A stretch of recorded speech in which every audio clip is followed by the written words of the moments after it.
Halo, kembali lagi di channel Amri Linho. Di video kali ini gue bakal nge-share lah ya, atau ngasih lihat alat-alat apa aja yang gue gunain untuk menganalisa video ya. Jadi sebelumnya gue ini nganalisa video tuh mulainya tuh lebih rutinnya di 2018 ya. Sebelumnya cuma edit-edit biasa aja lah, atau ngevlog-ngevlog biasa.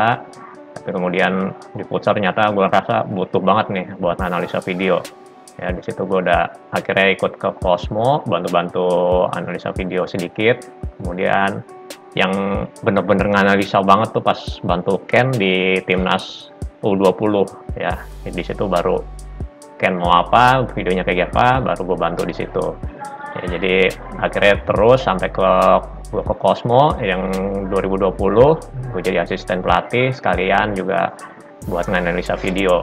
Ya, jadi di situ udah lebih sering lah buat kerjaan analisa video. Akhirnya ya dari situ gue banyak belajar lah. Dari analisa video tuh kita dapat ilmu banyak, dan di sini gue bakal terangin analisa video itu butuh alat-alat juga gitu ya. Jadi gue bakal kasih tahu alat-alatnya apa aja nih yang gue gunain nih ya, dari yang buat editing sama buat recordingnya. Oke, kita ikutin aja video berikutnya.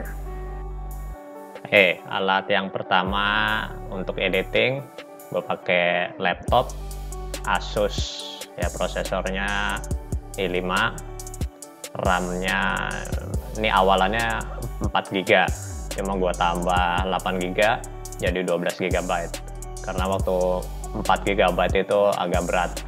Sebenarnya di 8 GB itu udah cukup.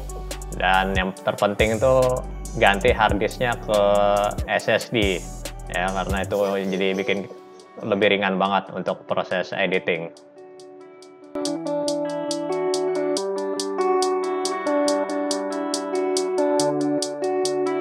Oke, kemudian gue gunain monitor Samsung Curve C24F390. Ini hampir 24 inch ya. Ini gue butuhin banget karena agak sulit, kurang nyaman lah kalau ngediting pakai monitor laptop ya. Jadi gue butuh ini untuk monitor extended ya, tambahan. Dan sebelumnya gue pakai TV, cuma kurang nyaman karena FPS-nya beda dengan ini. Kemudian gue gunain juga iPad ya, iPad mini.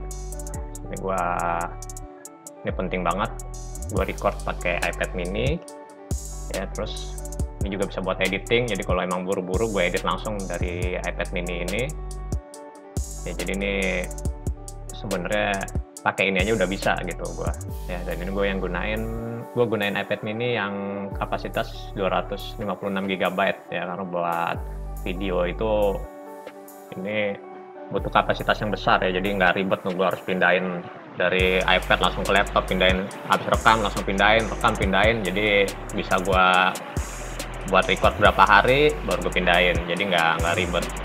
Kemudian gue pakai ini nih ya, SanDisk, ini buat pindahin dari iPad gue ya, ada lightning-nya untuk pindahin data dari iPad ke laptop ya. Ini kapasitas 64 GB ya, jadi lumayan lah.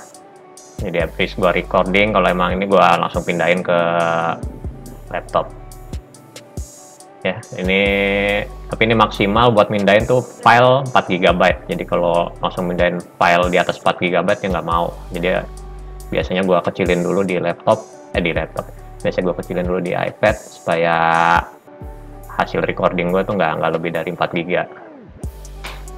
Berikutnya alat yang gue gunain adalah ini harddisk portable ya. Di sini pakai masih yang 500 GB, tapi cukup oke lah, karena gue juga di rumah ada satu alat lagi MyCloud ya, isi 3 tera, jadi itu buat penyimpanan akhir gue taruh situ supaya nggak penuh. Jadi kalau dari laptop udah mulai penuh, gue pindahin ke sini, dari sini gue pindahin ke MyCloud. Berikutnya gue pakai GorillaPod ya, ini kalau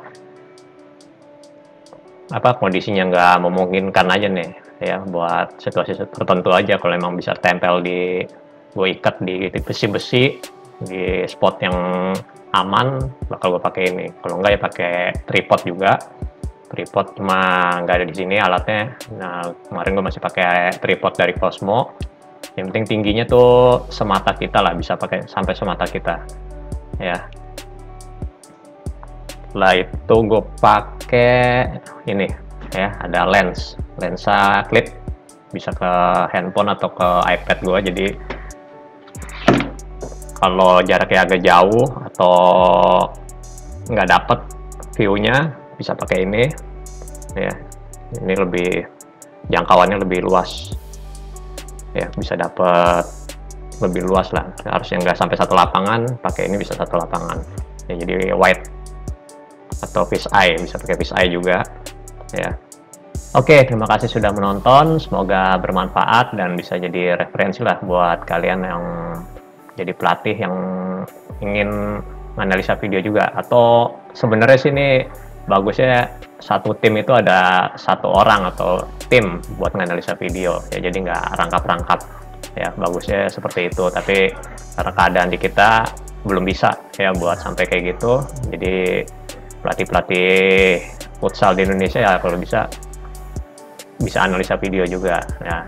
Dan ini yang gue jelasin di awal tadi ya, butuh alat juga ya. Alat-alatnya yang tadi udah gue jelasin, nggak perlu segitu, atau mungkin nih ada yang ngerasa nggak, masih kurang ya, bisa juga. Tapi yang penting niatnya dulu untuk belajar sama buat mau nganalisa video ya. Dari handphone juga nggak masalah, dari aplikasi di handphone juga nggak masalah, yang penting ada niatnya dulu. Oke, terima kasih sudah menonton, jangan lupa di subscribe, di like, dan di share. Jika ada pertanyaan bisa di komen di bawah. Oke, terima kasih.